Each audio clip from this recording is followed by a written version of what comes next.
This are good. So we get our high def recording, and I see in the back end that we're there. And let's see the next. Good. Let's go to YouTube finally, just to make sure. There we are, live. Home. What do we got? Yeah, good. Good. Okay. Let's kill the audio there. We don't get reverb there. Now, we want to put in here short history of the world, right? Because that's a previous class. Short history of world. And today is November the 22nd, and we save that. Good. Okay, now come back to that so we can see the YouTube. Excellent. So now, and we're there, and we're getting 1080p, and we've got good. Okay, so now we're going on YouTube. We're going in Toria. There's the back end of YouTube, and we don't need to see that. We'll keep that going. Tori is there. Good. So now we're connected. Everybody's in the classroom. The next thing we have to do is we've got to connect it to the room. So what that means is we do it this way. So let's see how that goes. Will that give us the... and then there's this. Oh, there's that. Right. Okay, so, and then I think we'll do it that way. Will that get us? Yes, it does.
Sir, the audio cut out.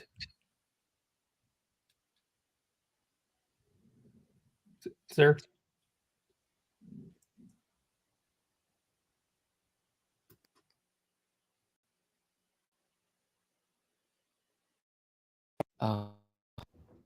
What did you just do? Yeah, we don't want...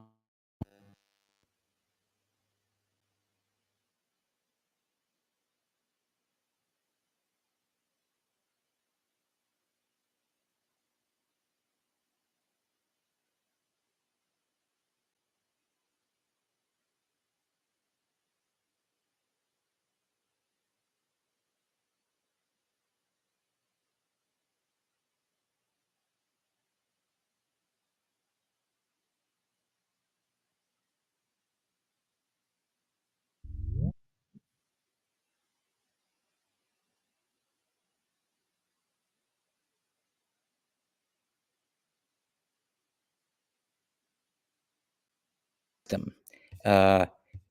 Can you hear me now, Amber? No. Let me try something. Oh, I can hear you now. On. You can hear me, Amber? That's a yes? Excellent. Okay. Wow. That Yay. worked. Good. Okay, so finally, I just need to nail this camera angle for the moment. I'm going to close the chat for a second. And I'm going to zoom in a little bit here. And that will give us the angle, and then I can save that and set it.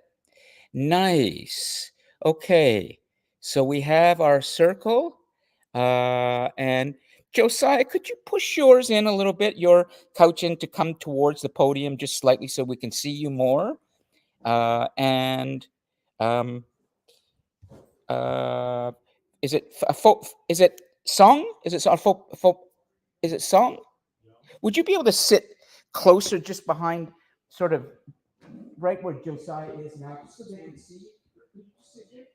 That's great. And that's fine. I think you're okay. I just want to make sure everybody can see everybody. All right. And that's good. And he's going to come in. Nice. And Alec, could you push your couch in a little bit too, so we can see you? Nice. Great. Great. And then I'm just going to tighten this up a little bit.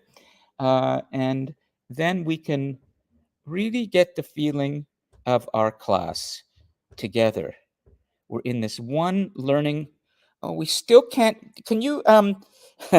We still can't see you. Could you come one more there, right behind Josiah? Yeah. Let's see what happens in there. Then we can see you. I think we should be good there. Yeah. Come into that. And oh, we still, for some reason, we still can't see you. So can you go one more over? Okay. It's a little tight. And if you want, you can move one over. Okay. And then we're good. Then we've got the backs just a little bit. And then everybody on. Yeah. That's the way. And I'm just going to just pan that a little bit. And then we can see Alec. I'll tilt that up a tiny smidgen. That's good. Just a tiny bit more. And then we see everybody. Yeah. Oh, it's still not right, but I'll do it that way. That's fine. Okay, I'm going to save that. Save preset. Good. Done. So now, and we're just about ready to start, everybody. And I've got it all set up. I just want to bring in the participants there. Right. Okay. So something's changed there, but I can handle that. And I'll put the participants away. I'll keep the live chat. Now, the next thing is we'll bring this all up onto the board, and then we are absolutely ready. Okay. So this should be, let's see what happens with, is it extended? Is it going to come up on extended? Oh, okay. Wow. Wow. Almost there. And why is that not coming? Okay. So let's come back here. It may not matter. I think what we're going to have to do for a workaround, because I don't want to let tech get too much in the way, we'll keep that up here. Let's bring the signage back. We'll let that stay up there. We have our recording going on YouTube, and that's good. We have, we're live on Toria. That's good. And so then I will bring this finally back there. And yeah, let me get the live on YouTube so I can see. Good. Okay. Then essentially what I'm going to do is I'm going to get rid of that as a workaround. And for the live chat, what I will do is I'm going to keep the live chat closed for now, but I can always open it. I know they're there. Just about ready. It's a bit of a workaround. Visually, we're lacking the video wall. I'll see if I can get it working a little bit later. There's a problem in the connection there. I do not want to spend any more time troubleshooting because I'm on my own, and I don't want it to slow us down. So I think we can get going, okay? And Welcome everyone to Short History of the World, our 11th class of the fall semester 2024, and it is Friday, November the 22nd, 2024, and there will never be another day like this. Friday, November 22nd, 2024. All those numbers, you know, every day is unique, right? When you look at the numbers, essentially. So we want to seize this day and make sure that we can really understand the story better in terms of what it means to be a human and what our history is on this planet. So as you can see, I'm alone. Maureen is not here. And on the video wall right now, you're just seeing the general content for campus, not what I hope to present. And that's because there's a tech issue. I can't get everything up there right now. I will try a little bit later, but I don't want to slow things down. I have learned that the most important thing to have a class is that we can connect, that I can speak to you and teach you, and you're here and we're interacting and there's audio. That's the critical part. For all the sizzle up here and the images and everything, that's great, but the sun in this class, the sun, the battery of everything here is us, it's humans. And so that's my longer way of saying that essentially I'm going to be teaching you now today, giving you the next chapter in the story, largely telling you like this, as if we're in an old school and we're just talking, or as Alec correctly pointed out some time ago, it's like we're at the bottom of the Acropolis in ancient Athens, and we have gathered there for one of the early philosophical gatherings of some of our most enduring free thinkers in history. The first schools happened when the Greeks, like Socrates and those who followed him, gathered together in a grove beneath the Acropolis and just talked. And so, Alec, make sure you do get a little bit of tech, okay, here for now, so everybody can hear you. And go ahead.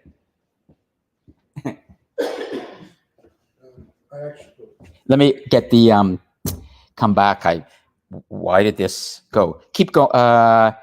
Turn it on for a second and okay, hold. Just something just disappeared, but I've got it back. Good. Let me turn on the audio. Just a second. We're troubleshooting. I've got that. And it's, hold on. I see what the problem is. Okay. So I'm just going to do a little test. There. Yeah. Good. Okay. So that's working. Got the audio. We're in. Alec, it should be working if you turn it on. Yeah. Go ahead. So something I learned over the weekend while doing some reading, some people who weren't fully agreed upon during some of those meetings were actually thrown into the sea. They were thrown into the sea? Yes. Please tell us what this is and where you found this out, please. I was reading some historical articles, and apparently during these get-togethers at the bottom of the Acropolis, yes, people, like if there was a majority of people that didn't agree with the findings of one of the presenters, they would tie them up and then throw them out. This sounds very backward and cruel. Apparently it happened to Pythagorean. I have heard something like that, but we need to check our sources. But it's consistent, though, with something that did happen in that period in time, which is that the Athenians created this system of throwing out a general or a person every 2 years, where they would gather and they would ostracize that person. I don't believe, or maybe I did because I've kind of been moving quickly through this. Did I show you the ostracon, that piece of ceramic? Did I show you? Okay, let me explain, because Alec brings up something interesting, and it does relate a little bit. We're in review right now, okay? But the Athenians, when they began to create this new system of government that would become the basis for democratic government in the future, they had this system, and it's been kind of popularized by the ending of Survivor. Have any of you watched the reality series Survivor?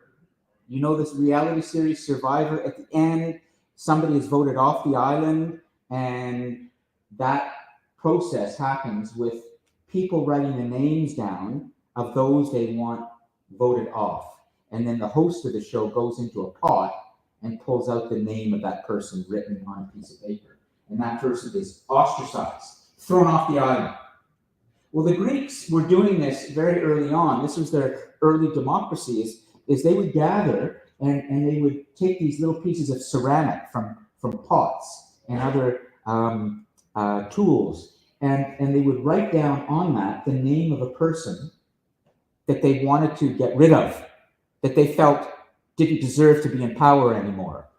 And that person's name was written on these little pieces of pot or ceramic. They were called ostracons. And there would be a moment when the pieces would be taken out of the pot and the names would be read out loud of the individual that had been written the most. And that person was then ostracized, thrown out and put into exile. And this happened to some very powerful people in ancient Athens. And that's where we get the word ostracize, which means to banish. It comes from the ostrakon that the Greeks actually developed. So when Alec just said that he has read that during these gatherings underneath the Acropolis, it appears that sometimes there were individuals who, for one reason or another, were thrown out of the group, but they weren't just thrown out, they were thrown into the sea. I would question whether it was that stark and that brutal, but perhaps it's consistent with some of what we know. Okay, so because I'm troubleshooting at the same time, I just want to make sure in the live chat that Alex, just one more question. Can you hear me loud and clear, as well as Alec Mann's question, Alex Solomon's or Yassine? Amber? Yeah, I can hear you. Excellent. Okay, so we're good. Okay, so for the moment, we're going to leave up these actually quite wonderful images on the big board that have been put here of landmarks in world history, important places in the world. And it's actually not a bad thing to have up, even though we're not seeing officially what I want you to be seeing today, because I can't get this completely working, but this is good enough. And these are some of the pyramids in the Americas, among the indigenous societies. And actually, it's not a bad way of transitioning to where we left off. Like, oh, these are the Egyptians. Okay, yeah, this is in Egypt. Okay, because I thought we're going to see some from, I think, the Aztec pyramids in the Americas. They're going to come a little later. Yeah, that's Egypt for sure. Okay, so let's start the class, okay? And as I say, it's a little bit old school because I can't get all my pictures. First, we need to just do a little bit of housekeeping in terms of where we're at right now. You should have handed in your third assignment at the latest last night, okay? It was due. I wasn't sure how much I liked it. Well, that's good, because that sense of not liking what you deliver is part of having high standards or wanting to be clear. But I'm sure it's pretty good now. And some of you have been asking for extensions, and quite a lot of you, and all my students, and I've been giving them as long as you understand, as I've written back to you, you get one extension for the semester, and that's it. So if I'm giving you the extension now for the third assignment, you will not be getting one for the big one that's coming. And that's really what I want to address for the moment in terms of what's coming. Your most important assignment is still ahead. And the assignment sheet has now been posted for that, as well as the instructions.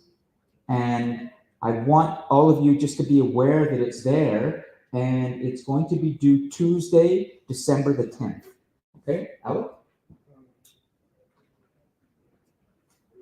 You come over here. For those that are doing the second part of the second version of the assignment, are the instructions there? Yes, you have choices. Oh, the assignment sheet? Well, because when I was reading the assignment, it was talking about writing about something or something that people. So like, because before you were talking about using the Repair Cafe as possibly. Yes. So is that a You topic can- we could talk about? For those who are participating in Repair Cafe like yourself, absolutely. That's the sense. I didn't have a chance to update the assignment sheet with the Repair Cafe information, just because there's very, very few who are actually participating in it from Short History of the World, for example, okay? So Alec, absolutely, it applies. So I want to really make sure with all of you, including the online students, whom we can't see right now up on the wall, but I can see the cosmos here. I know you're there. So I want to take a few moments to address this before we pick up the story from where we left off at that extraordinary moment last week where I got pretty emotional reading the passage from Van Germs and Steel, Collision at Cajamarca, 1532, when the Eastern world came together with the Western world, the two hemispheres.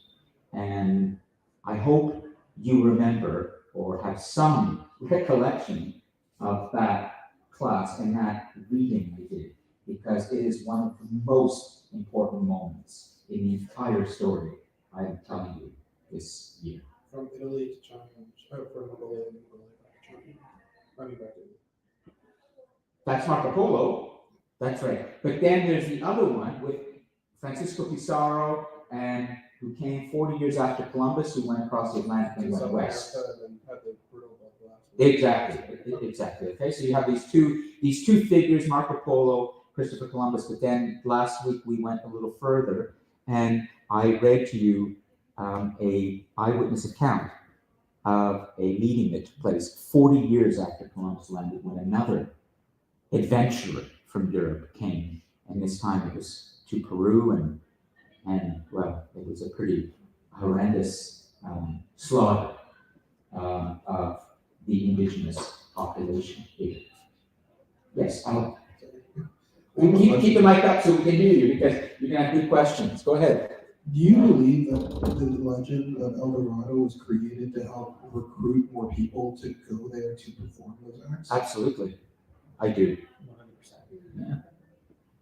I think that also what I hope you were able to gain from last week's class is you could see the powerful role that religion has played in the coming together of cultures. And religion is a force in the human story that has been there from the start and will be there for a long time. But religion, like any human invention, can be abused. And let's not forget that what happened here in this part of the world, the American continent, when the Europeans came over, in terms of the European view that the people here were inferior, were savages, unless they became Christian, is a stain, a travesty, a very regrettable time in human history that hopefully we're moving beyond. Just the fact that we are having this class right now, and I look out here and I see different colored faces, people from different parts of the world, and that we're learning together in this space, tells you something about the advance of human rights and freedom. And that's something I'm going to talk about today, okay? Alan? Although I would wish to agree with you, but with the way that the world has gone, history tends to repeat itself. Well, I'm going to help Alec see it a bit differently right now.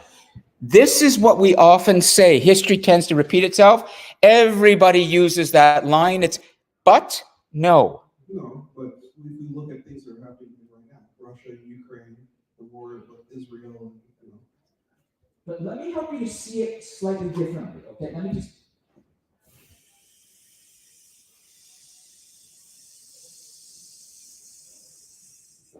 just gotta do that, and I don't know, somehow this is becoming part of the class, blowing up the planet, but it's not quite blowing up. It's let that fly over to Josiah. If you take the view that history always repeats itself, you will eventually come to a place that's quite dark. You will believe that nothing really changes. I want to help you expand this view. History does not repeat itself. Humans repeat themselves. There is nothing inevitable about the historical process. The only thing that's inevitable is humans make decisions, humans make mistakes, and often humans don't learn. But they can. And I hope you can see the distinction here. Alec, does it make sense? In terms of, there's a small distinction here that should provide a little glimmer or more of hope for progress. As much as I want to believe in what you're saying, if you read my newest paper, I just wrote out, Yes, yeah. part of what I wrote was about this. It seems like we tend to revert back, like a majority. I'm not saying everyone. I'm not saying everyone is 100% the same, but I'm saying a majority of the population, if it's 60 or 70%, seems to revert back to wanting specific things. Like in my paper, I wrote about the fact that with the God Kings, for example, Yes. an example of that is what just happened with the recent election. People are looking for a strong, powerful leader Yeah. to lead them to make America great again, right? Which is just a repeat of all the God Kings that have come before that. This is true. Right? And then, This is true. Then I also talk to the other side of the coin, where there are people that have individuality that believe in trying to help their fellow man or trying to help their fellow being. But at the same time, these people are usually fewer and far between than the people that more looking not to help the world or more looking for personal gain. Right, right. Okay, well, I'm glad you've taken this on in your third assignment, right? Okay, but Peta, do you want to say, or you want to say, great, okay. Now, I just want to be clear to everybody, okay, just so you know what's happening in today's class. The tech is not working entirely. I can't get things up here the way I want it, so I'm pivoting. I'm pivoting, and I'm going to deliver the content another way. That's okay. You're going to get the critical content, but you're not going to see everything yet. There were things that until I can get this fixed. So we're going to do this. We're going to interact and talk, and I'm going to deliver a lecture to you shortly. But there's lots of time now to talk and ask questions, and I will move this along in a moment, okay? So let's get this over to Peta, and please go ahead. I'm just wondering what you said about humans not learning from, I suppose, their past mistakes. Doesn't that support his point of view that history repeats itself? Because if you don't learn from what you did before, then you're going to do the same thing. Absolutely. again. Absolutely. I would say that there's a very important question that Alec is touching on and Peta is, and that I would like to just give this question to you now to think about. For all that we know, what have we learned? And this is a very important question because we humans learn a lot. And you're going to see in the next 500 years, since the moment when the two halves of the planet came together, that the knowledge that humans are going to acquire is going to accelerate through the power of science, very much so. But there will be this haunting question, always that's sort of looming over this, that needs to be asked, is for all that we're learning and all, for all that we know and all the knowledge that we're acquiring, what exactly are we learning? Are we humans going forwards? Or are we simply creating more powerful tools and toys, but from a moral or spiritual or ethical standpoint, have we actually stood still or simply gone backwards? And it's a very important question. And maybe in today's class, as I tell you more about what happened after the collision at Cajamarca and the moment when these two halves, you might start to understand that there is quite a bit of room and space for hope. And progress has been made in this story. Josiah, keep here. Go ahead. All right. I'll hold on to yours and Pat can hold on to the microphone there. And let's see what comes out of our prophets. Josiah, go ahead. Well, I don't believe that humanity is doomed, or that we're going to repeat the same things over again, or progress isn't possible. Because yes, it is true that reactionary forces are making a comeback and never really left, and that happens a lot of time when massive societal change happens, like noticeably, right? This, like, there's some frequently you see a society that looks like we're making progress, and then some people go, "Hey, we don't actually like that," and then do like and then cause massive societal upheaval that makes everything worse for people who are just finally getting some kind of voice. But I don't believe that that means it's hopeless or that we can't move forward because we have, and I feel like there's actions you yourself can do by working together with other people to alleviate these problems, to like try to make this better. No matter how bad it may seem, it is never hopeless, even if it's just helping people around you. And Excellent. No, we're on to a very important overall philosophical question that will be asked increasingly in the weeks to come, because the knowledge that we're going to gain about the natural world through science and the coming of democracies and human rights is going to be a game changer for human civilization. But at the same time, does that necessarily mean we are learning from the mistakes of the past, or are we not? And Alec, go ahead. Just based on what you're saying, I understand where you're coming from, but allow me just to say a couple statistics that are factual and have been studied.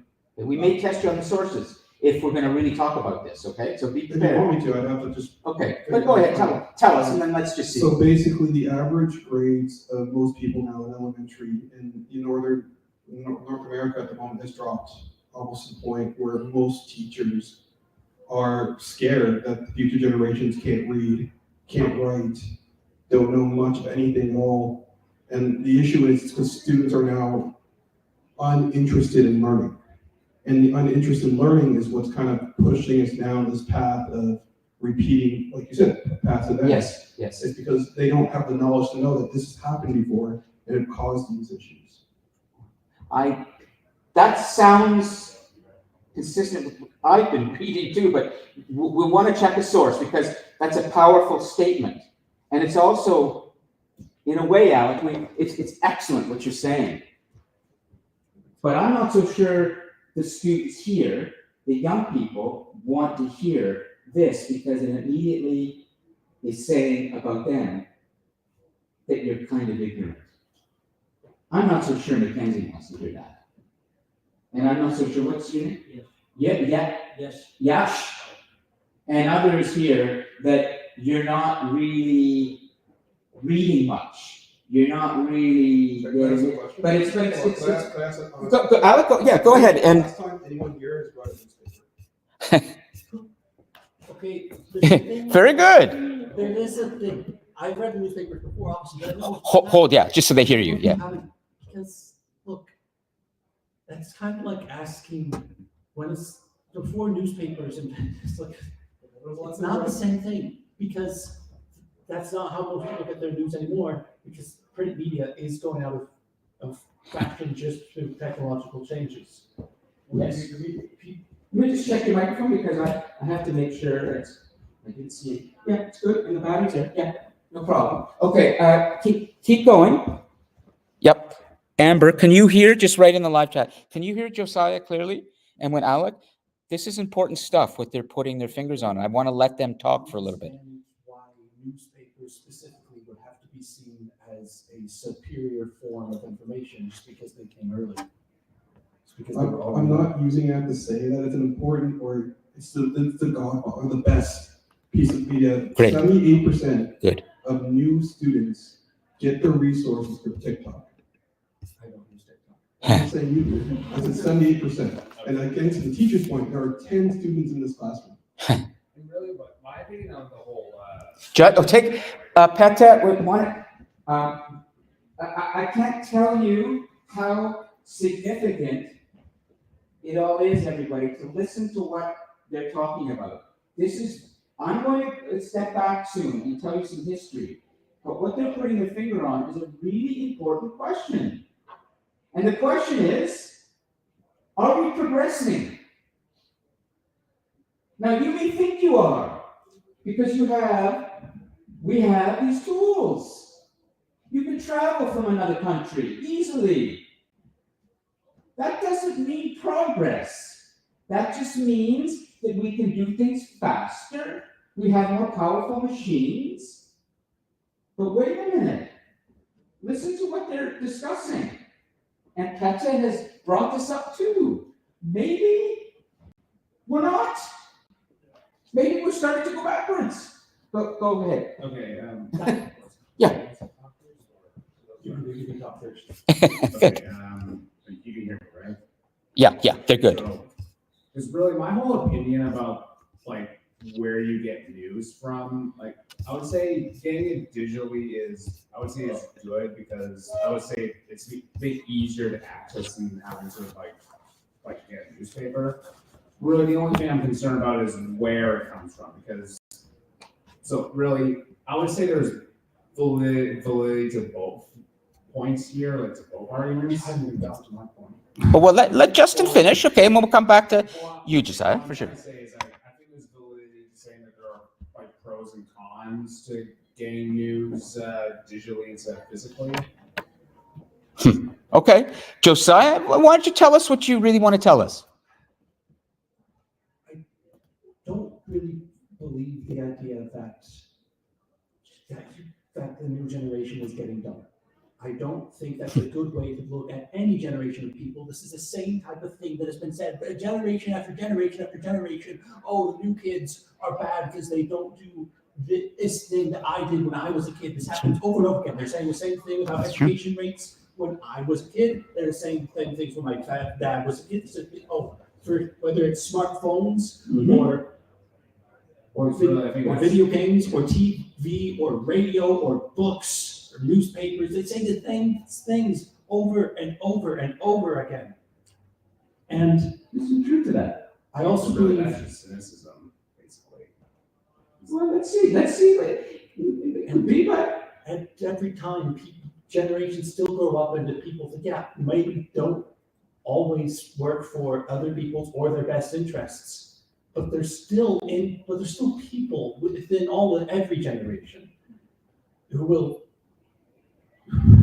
try to do at least what they think is best. And I don't know if education equals intelligence. I don't know if things. Keep I going. believe that kids nowadays have access to experiences and media outside things that they never have before, ever. Instantaneously. Oh, absolutely. Instantaneously. Or just Yes. through people they know, like this is like maybe like the first generation ever where queer people have been able to live with some semblance of freedom. Yes. And I'm not saying. that's- Microphone, please, so they can hear. Yeah, I'll help you. Go ahead. Yeah. And I understand that, and I agree with you. Like, I get there are some benefits But at the same time, like I even just pulled up an article here. Okay. Yep. So according to the U.S. National Statistics demographic, 56% of students that began their 2022-23 year is behind grade level. Are behind Grade level. grade, okay, so that is coming from, is that an American statistic? Yes, it's American. I just pulled one up. That's fine. There was one for Canada where it said that 46% of students, their math levels are at the lowest point they've ever been. Okay, and this is an American statistic from where exactly? Is it from the Census Bureau Yeah, or? so it's great. Census Bureau. So that's real. I can tell you that's a good source. The only thing I want to help you understand is the reason I asked if it's American is because I want to use Canadian statistics if we can. But the reason I knew it was American is because we don't say grade school here. We don't. That's an American term. We say junior high or high secondary school or elementary school. But often it's remarkable how in your assignments and what you write in your discussion posts, I often see American vocabulary. I wish I could correct it, but I don't have time. But it just shows you the power of American culture. But Alec has a real stat. I can verify that source. We have an agency here in Canada called Statistics Canada, a government agency that provides credible information. So what is that information again, Alec, that you read? Yeah, that you've checked. Okay, 40, in the US, 53%? 56. 56% of Students students in grade school? in grade school from the 2022 to 23 school year are behind are basically a year behind in where they're supposed to be in terms of skill or learning. That would be elementary. Reading ability, writing ability, math ability. So basically you're saying is that, let's say there are students in grade 8 that would essentially be like still in grade 7 skill wise. People that are so grade 1 students aren't, so people going into grade 2 aren't able to perform at a grade 2 level. They're still performing under level to what they before. No matter how, so when these statistics are taken, they're taken at the end of the school year. So after these grade 1 people are now in grade 2 and they spent the entire year there, after the whole year, they're still performing in a grade 1 level. Let me stop, because I want to make sure I give you an important story today, the history part. But this is, from a teaching standpoint, as I stand here coming into the class today, with tech not working, Marie not here, it's okay. I always have another plan, and it often is even better. This is better. This is gold. We have 3 students that are taking on something critical. Also, she's not even an official student. She's helping someone else, and she's participating. This is great. And we're talking about something that is almost a bullseye, because I'm directing it that way. I have somebody I want to start with today Can I give that's one going to give you some statistic? hope. It's going to give you some hope. Alec, go ahead. So according to one of my other professors, I'm not going to use names for obvious reasons, 63% of the students cheat using ChatGPT or using things for their assignments. And this is just showing, no offense, people are becoming lazier in doing their assignments. I might even say I do not have a stack. I haven't done any analysis of the data. I have a lot of students, probably a lot more than this professor has. I have about 194 students. I'm having a huge struggle right now with what I know are largely AI written assignments by many students. And I'm dealing with that, and I'm dealing with it individually and trying to understand. But let me stop. We'll come back. One more quick. Okay, good, because are all of you okay, and do you understand why we're talking about this? Because I can't tell you how important this is. So you're okay if we wait for the history a little bit? Okay, let me just check online. Okay, in the cause. Alec, everybody online, we can't see you on the wall, but are you fine with the direction I'm going in with the class right now? I'm going to bring it back, but do you understand why we're spending time talking about this? Excellent. Amber, yeah? Good. Just go in the live chat. I want to make sure. Excellent. Good. Now, I would like, just before you continue, I would like each of you, when you can, online, to put in 3 or 4 sentences summarizing what we've been discussing so far. Not right now, but a little bit later, I'm going to ask the Cosmos today to be our note keepers because I can't get the notes up here, okay? So just be aware, Carlos, Corey, Alex, Amber, I'm going to be a little more demanding of all of you today in terms of putting notes into the live chat, okay? But Alec, go ahead. So just my last point. Yeah. So as a mature student that's, actually putting effort into my assignments, spending time researching, looking things up, and I know other students are cheating because I've talked to them. They've actually told me to my face that they've cheated. They're getting hundreds, like 100% on all their assignments. I'm getting like an 89 or 92% because I'm just not good enough. That kind of just makes me be like, so why am I putting in all this effort?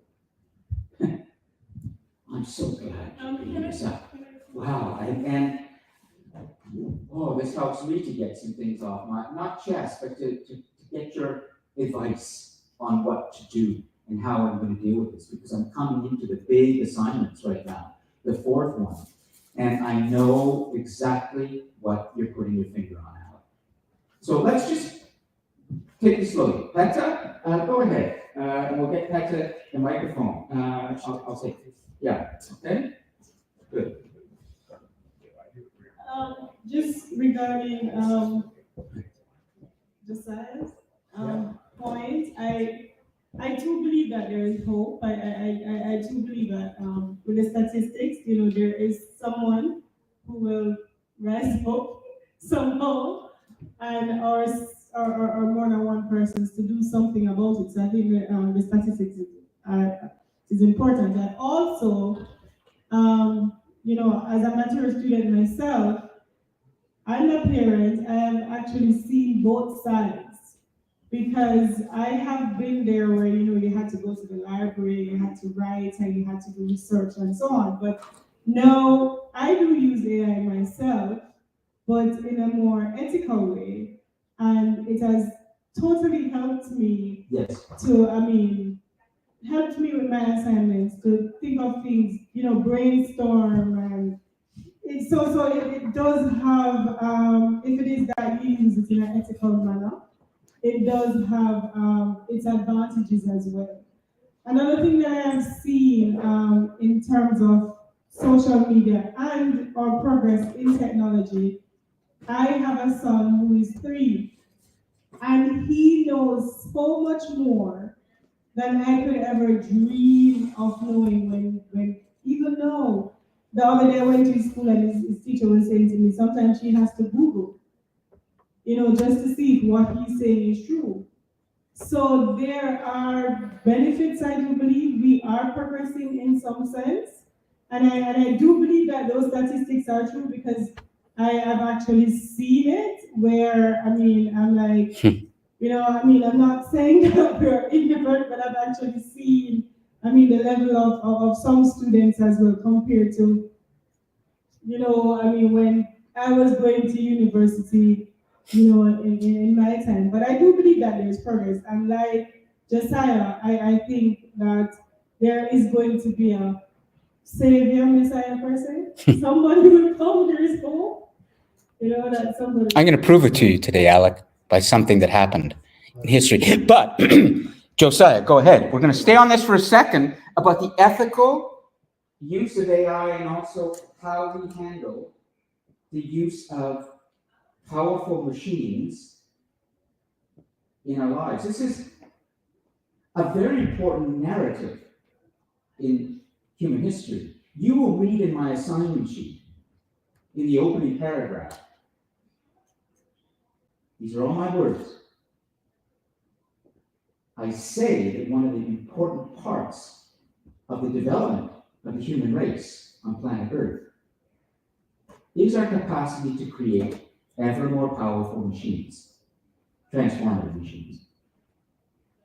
This is our story. If any of you have heard of the movie Oppenheimer, won the Academy Award, okay, how many of you, Oppenheimer, it's a movie based on a real story. This person, Robert Oppenheimer, is a critical person in the story of humanity in terms of what he did in the 20th century with the development of the nuclear bomb. He wasn't a good person. What's that? He wasn't a good person. Well, He slept with his best friend's wife.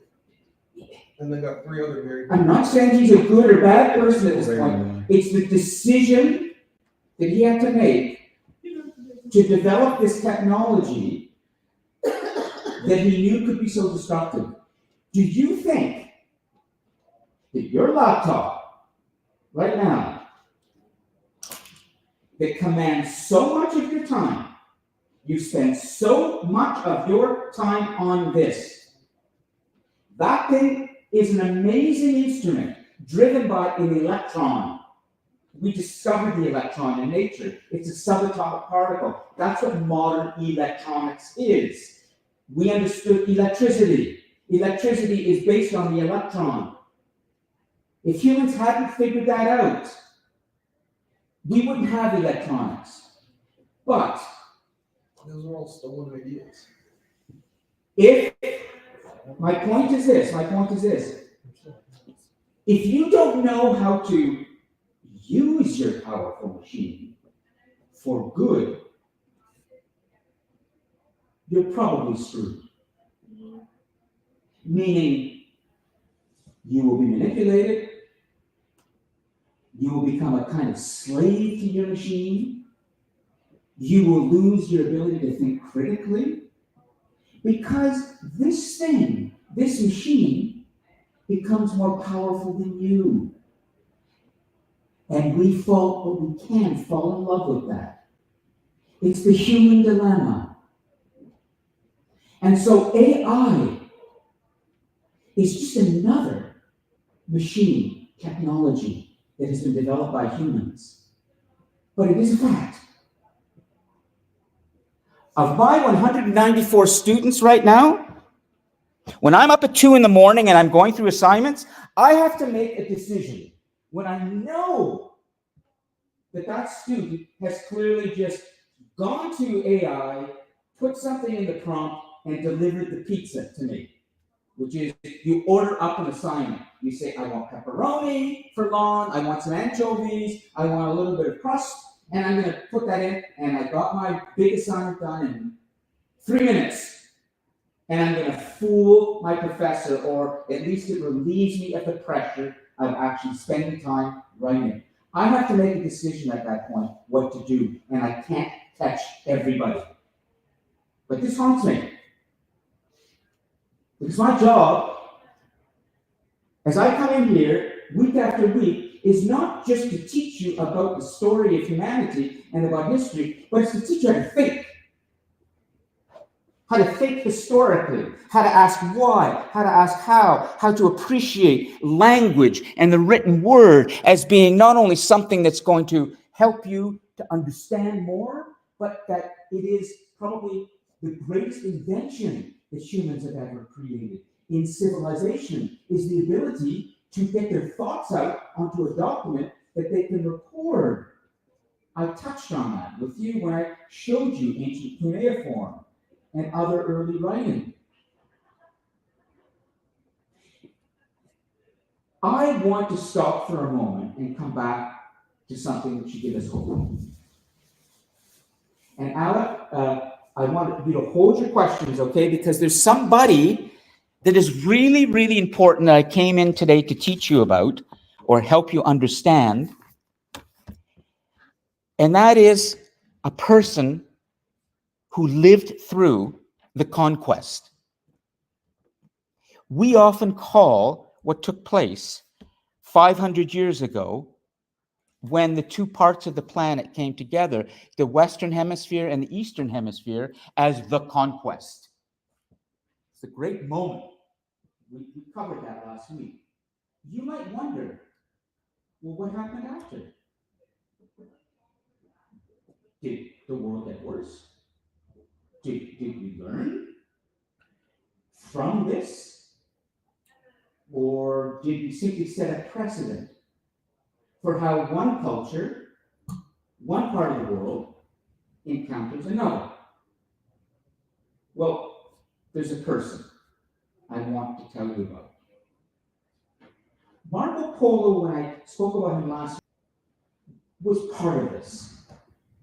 He was an example of a person who went elsewhere and the cultures kind of came together. He and the Chinese culture or Mongolian culture. There's another person that you need to know about. And I'm going to give you his name, and I'm going to tell you why I think, given what we've just discussed, and given Alex's very good, critical, realistic, factual views, he may want to think about this because it might change his perspective a little bit. How many of you have heard of a person named Bartolomé Las Casas? Okay, good. Let's just go to the Cosmos. And in the Cosmos right now, Amber, Carlos, Corey, and others, have any of you ever heard of the name Bartolomé Las Casas? No, from Alex. Good. Haven't. Excellent. I'd like one of you to spell this. I'm going to spell it for you. It would be as if Maureen was at the notes right now, or Alec, or somebody else. I'd like one of you, Ruth or Carlos, to spell this in the live chat. Bartolomé Las Casas. B-A-R-T. B-A-R-T. O-L-O-M-E. Bartolomé Las Casas.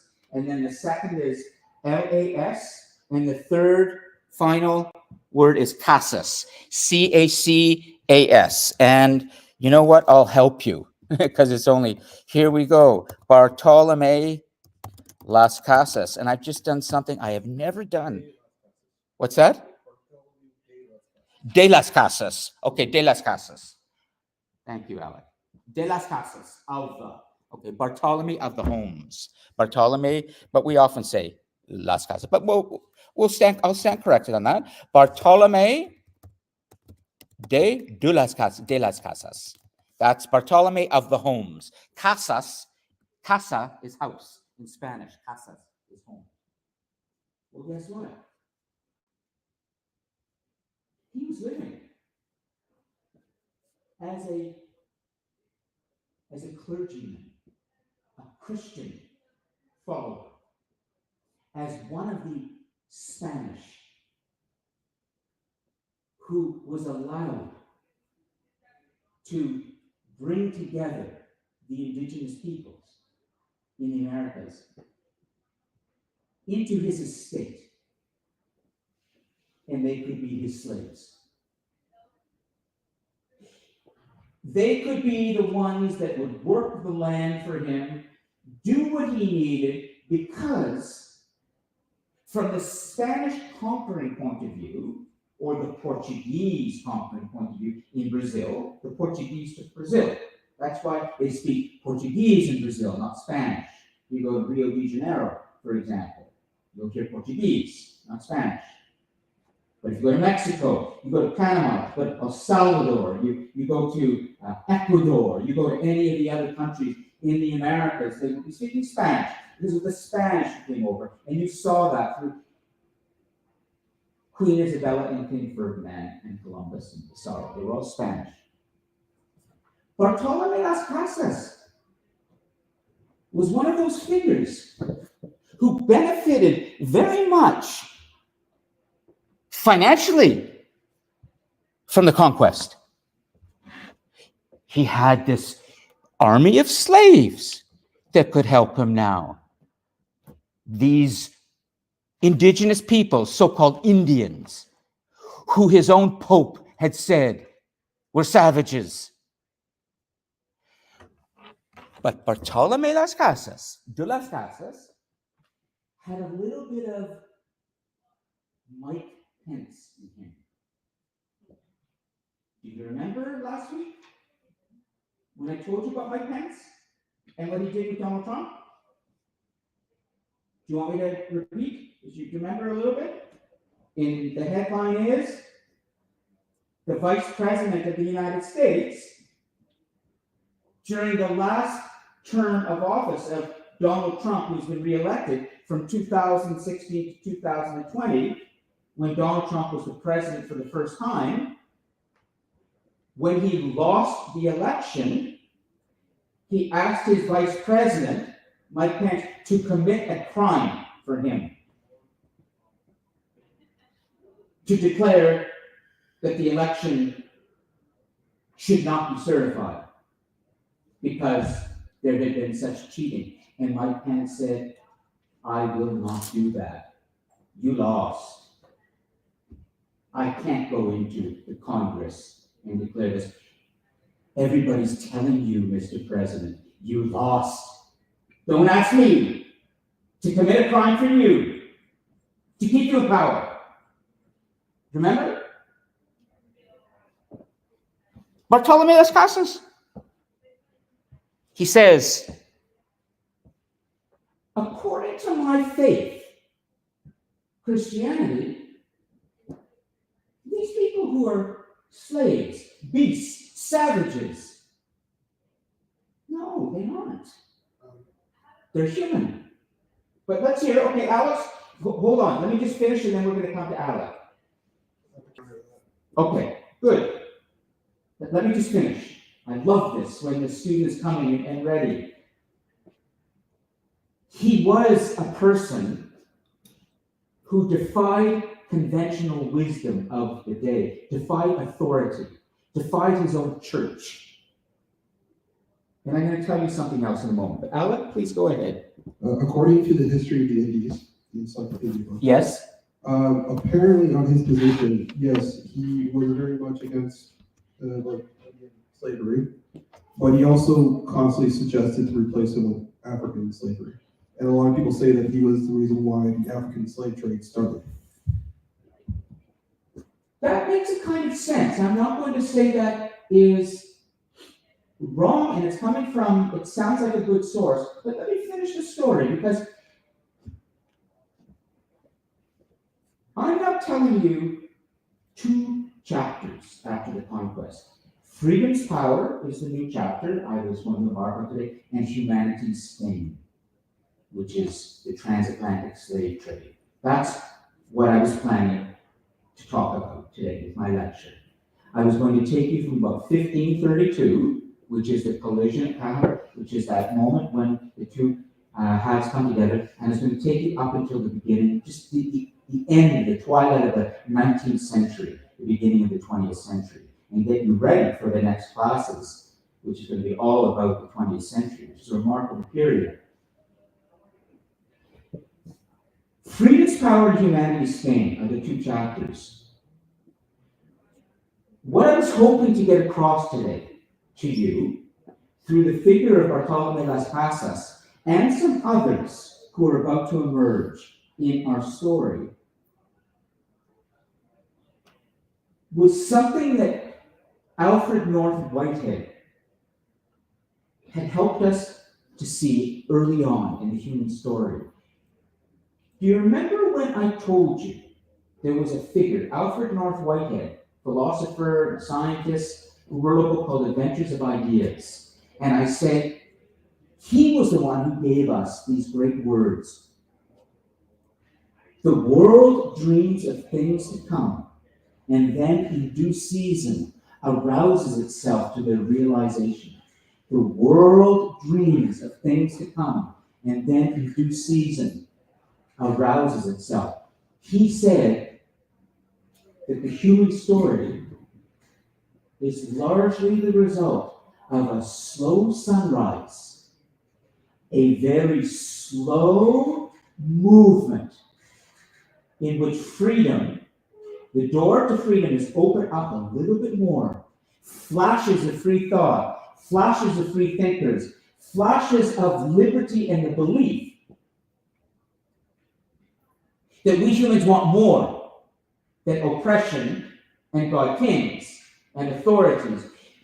We see these flashes of freedom coming in our story.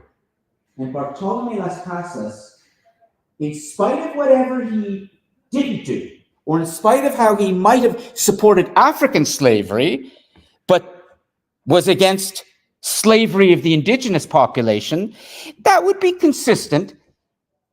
He was beginning to open the door from a broader human story perspective of the story of humanity. He's opening the door to something that is going to burst open soon, and that is all people, all humans are equal. Now, let me give you more on this. Let me give you more to help you to understand this. What's that? That's such a contradiction. No, it isn't. No, because he said all people are equal, but then he said, what do you African slaves to Indian slaves? It's easy for us in the 21st century to question some of these mavericks, these new individuals who are challenging authority. It's easy for us to question and say they should have done more. But at the same time, we have to remember, we're looking at it from the vantage point of the 21st century, where most of us are much more free. Which is true, but he wasn't trying to fix the problem, he was just replacing it. One more important fact here, but please challenge me after you hear this. In 1551 or 52, the Spanish king did something quite remarkable. In a place called Valladolid, it's a Spanish city, Valladolid, Valladolid.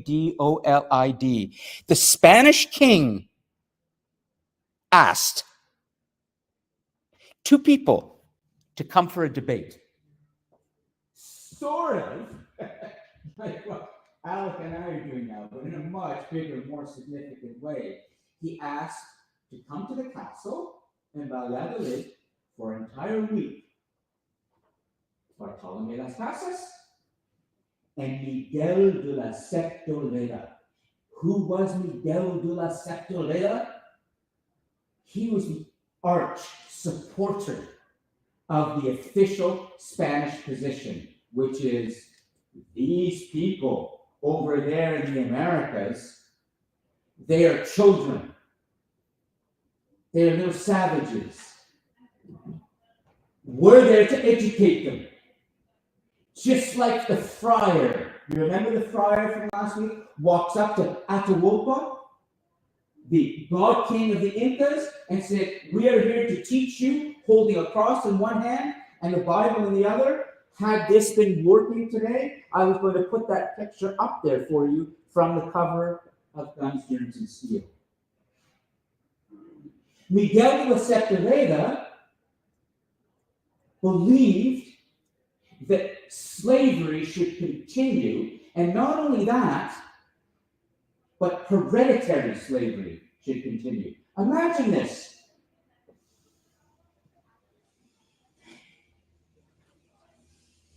How many of you have grown up in a household where your family was struggling with money? Raise a hand. What's that?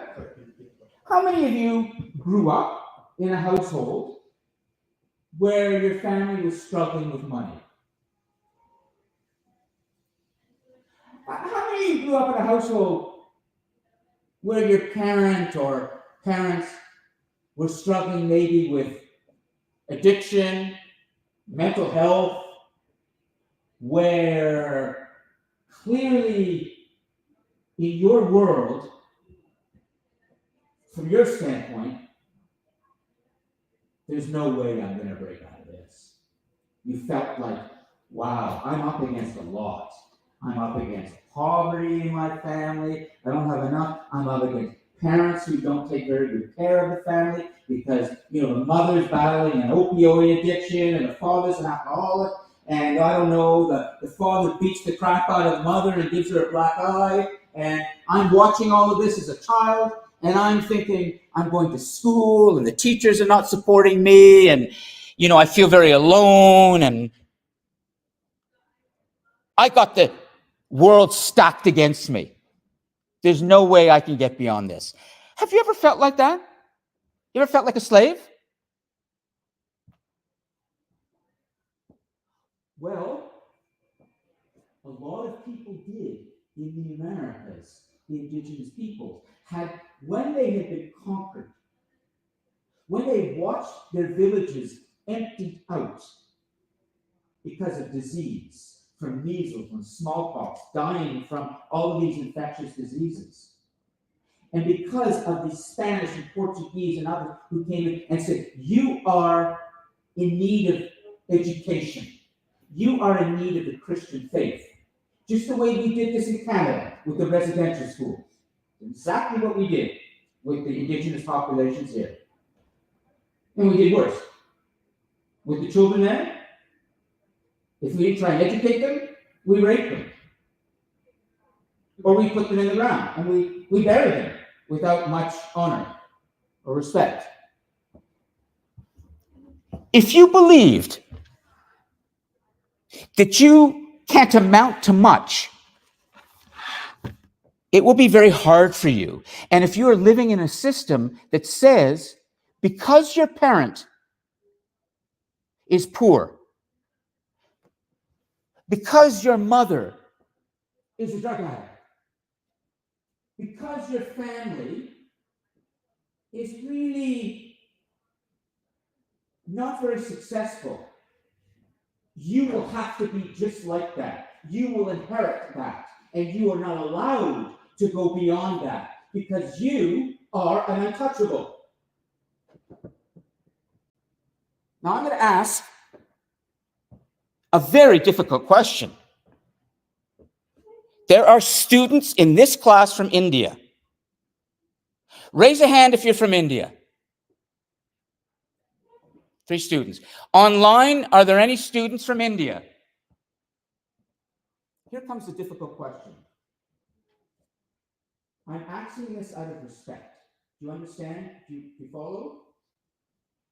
In your culture, how many of you or in your families have been called untouchable? Anybody? Do you think there are people in your culture who are dirty? It's not like that. No. It's not like, because the reason I'm asking this is a very difficult conversation and I don't want you to be uncomfortable. You don't have to answer this. The idea in the human story of hierarchy, that there are people up here and people down here, we saw violently and graphically played out in the conquest. But don't think that the Europeans are the only ones who had that idea of hierarchy through the Christian religion or in India, through the great faith of Hinduism.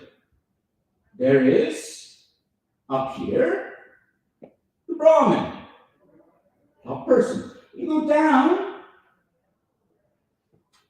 go to the rural parts of India today, what will you see? The people who are still called, and I may be wrong, they're untouchable. They're not supposed to touch you. They can't even stand in your shadow because there's just filth, dirt. They're people that you don't touch them. Don't let them touch you. Am I correct in saying that? Yeah, it was. Yes or yeah? Okay, go ahead. I guess 40 to 50 years earlier, people were not used to drink water from the same well. But nowadays it is the different scenario. But Yeah. it was used to, but not. Is it changing in India? Like, these people who are still considered sort of garbage, are they not so dirty? I guess in some rural parts of India, but not that much. But Not that earlier much. it was like it was very difficult for people to just stay together because people were not used to drink the water from the same well when Of those people, because they drunk that water, so therefore the water's contaminated. Let me come back to my main point. Valladolid, 1532 or 1550 something. There was this remarkable scene, and if you want to read more about what happened at Valladolid, there's a very good writer, Daniel Boorstin. He's written many books on human history. He used to be the chief librarian at the Library of Congress in the United States. He's written The Creators, The Discoverers, The Inventors, I think, huge books, and he talks about this debate. For 1 week in Spain, Bartolomé de las Casas comes from South America. He's been asked to defend his position because he wrote about it. He wrote a big book called The Apology, La Apologia, he wrote. So he became a well-known person at that time in declaring that the way the indigenous population was being treated was immoral, was against Jesus. And the king wanted to hear his position, and the king wanted to hear Miguel de la Septoveda's position very clearly. And what was being debated was, should the policy of hereditary slavery continue in the Americas? This is where I think Alec may find just a tiny glimmer of hope starting to come in, but maybe not. I'll just try to give you the facts, the best I have them, in terms of the story. Imagine this scene. The king is sitting there with his aides. You have this debate, like a courtroom almost, you know. Bartolomé de las Casas reads from his account, 800, 900 pages he's written, the Apology, explaining that the indigenous population deserves to be viewed in a different way, and that hereditary slavery must end. There should never be a policy again administered by the Spanish king which says that if a person is born into slavery, they must remain a slave, and when they have children, their children must remain slaves. That's what hereditary slavery. Do you follow? This is what was being debated. It wasn't the end of slavery, just the end of hereditary slavery. But Alfred North Whitehead would say, a door might be opening a little more now on freedom. Well, Miguel de la Septoveda presented a very stark opposition to this. And he maintained that these individuals in the Americas, the millions upon millions of different communities that were not becoming Christian, they were children. He even said something like, they're women. He had a very conventional view. I think you probably have a sense of how the king ruled in the end. Hereditary slavery was abandoned by the Spanish government as a policy toward the indigenous peoples. That doesn't mean there was no more slavery, but it meant that the person who's born into slavery, born into a slave family, now has the opportunity to break out of that. It's not a revolution. It's an evolution. I'm going to stop, okay? I have not shown you a quarter of what I wanted to show you today, but what I'm telling you is the critical stuff. So, and this is great to have this. I would rather have Alec challenging Josiah and any of you asking than just showing you more pictures. That's That's nice. I have a question. This is the real learning. This is real when we're interacting. So we're going to finish with here. We're going to talk a little bit about this, and I'll go online, and then we're going to conclude today's class. Okay, I'm not going to show anything up there. I can always send you stuff to watch. Hereditary slavery is now going to end. But I suspect Alec is going to say something like, big deal. No, Okay, go ahead. Yeah. Hereditary- Take the microphone. Oh, here. Okay. So we had that remarkable conference in Valladolid in Spain in the 1550s. Okay, good. So let's start with Alec, okay? And go ahead. So hereditary slavery ended. Yes, as the policy of the Spanish government, the Yes, conquering government. Yes, it did. but a lot of historians are saying that that's more to the fact that all of the people that were being born were becoming Christian, so that they were able to control those people better through the religious aspects. Well, let's That's explore part of that. Slavery, Yes.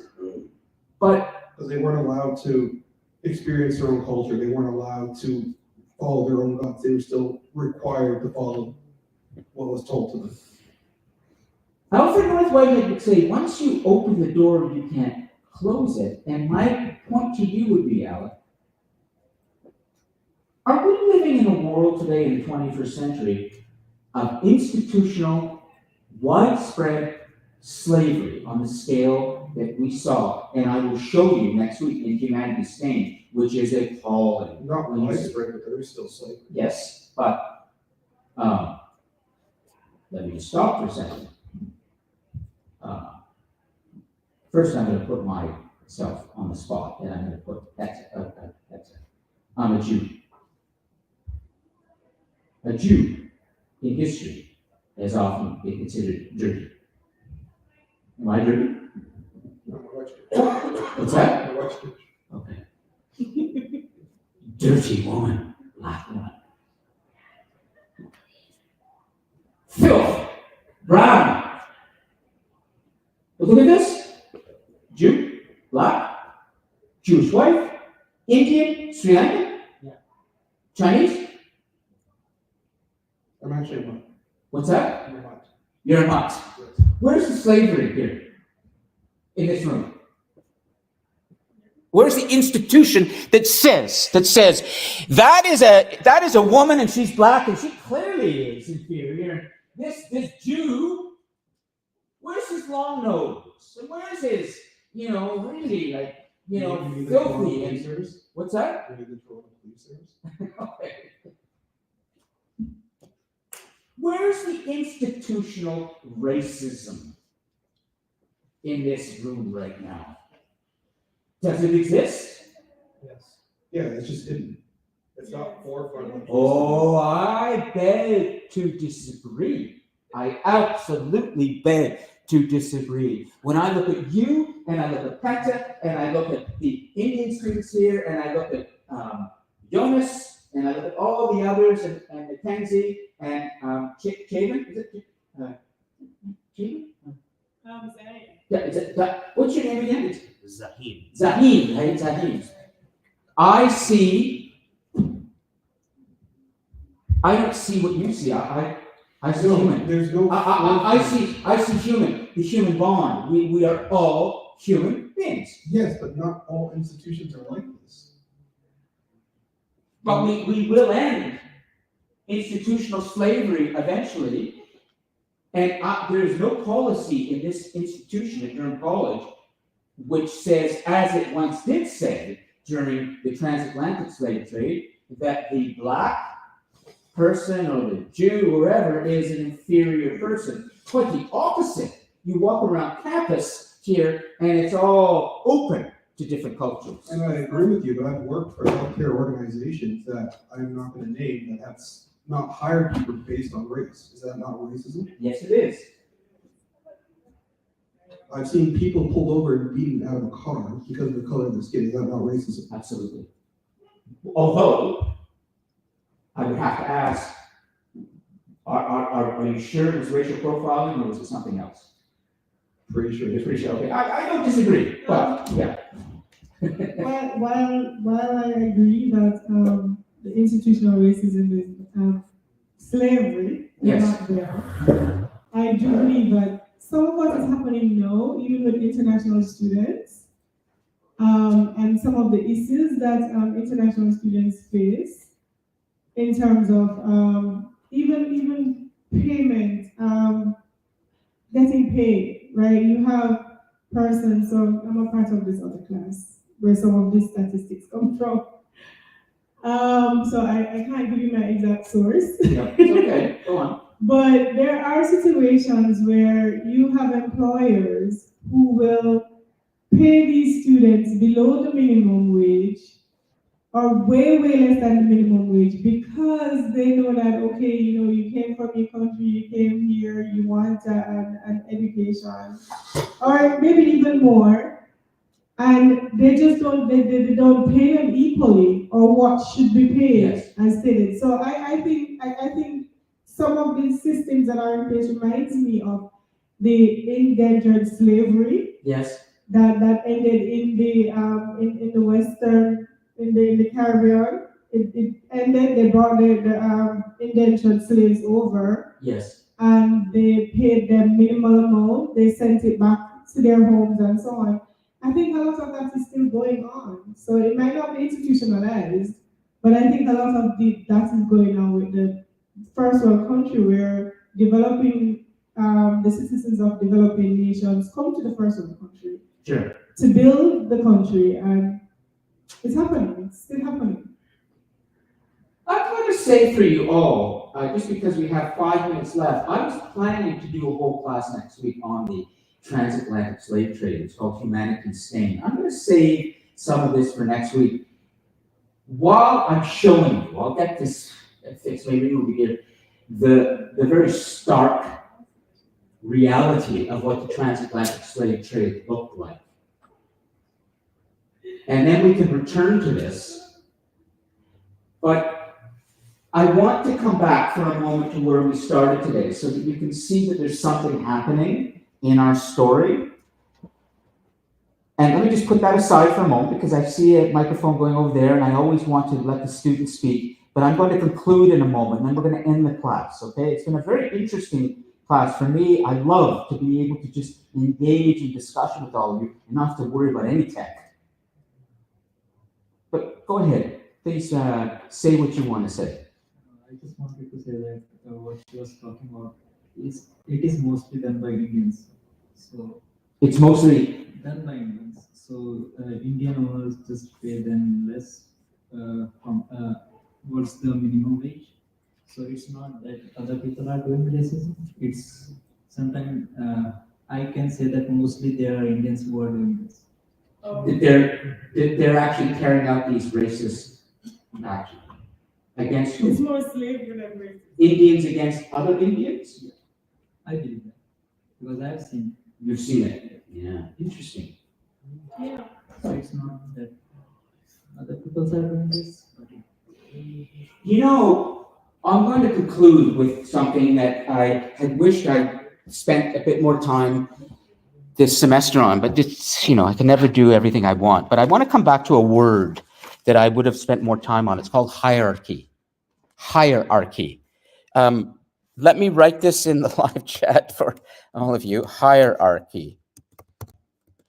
And I want to come back to Jared Diamond for a moment because he has written a very good book in Guns, Germs, and Steel, as well as some of his other books, Collapse and the Third Chimpanzee, and there are others I could touch on from my library. But it is his belief that when we became civilized, when we started to practice agriculture and food production around the rivers that I showed you, when we came out of the wilderness and began to build the metropolis, this is kind of the big picture of civilization. Humans had been in the wild. You saw that in a very preliminary way.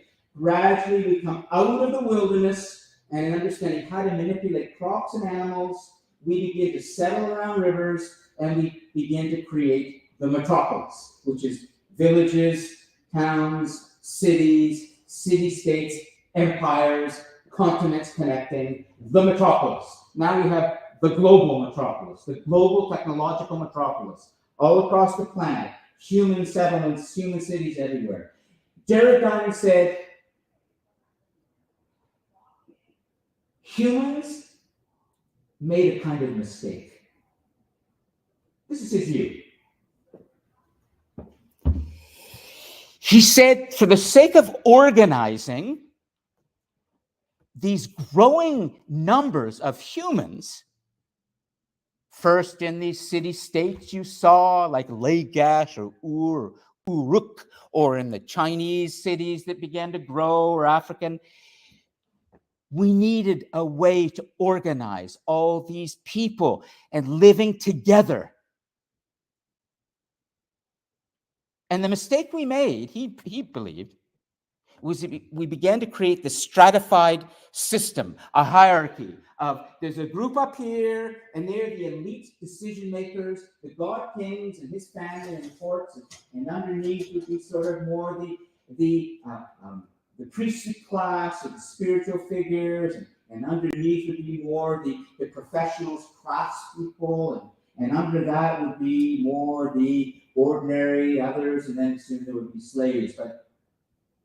And women were part of this hierarchy. Women were put somewhere else, not as an equal contributor to their small community, which they were, but they were ensured that they would not be able to leave the farms because they were needed so much to deliver more babies, to become more farmers.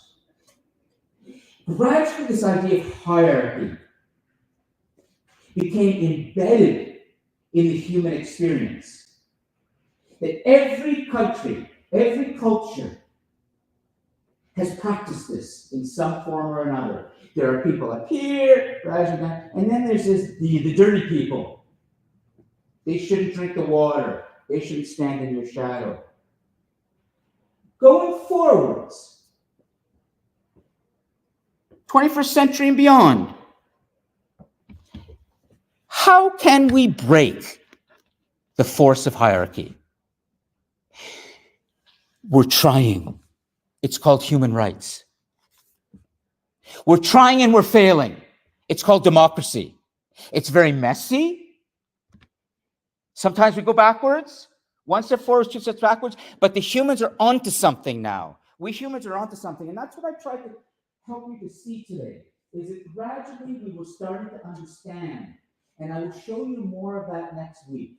I've shown you very little of the democratic revolutions that are going to now happen in the 1600s and 1700s and 1800s, when the king's heads are going to be cut off, when royalty and monarchies are going to be replaced with representative governments. Humans are onto something, which is we have to change that hierarchy, because it only leads to cruelty. We don't want that. Let's see where this goes, okay? Alex, you want to add anything before we conclude? But I hope I showed you today that we opened the door to a new way, and it was thanks to individuals like Bartolomé de las Casas who helped us to begin to open the door. We also received a statue for sending the first 1,500 slaves from Africa to South America.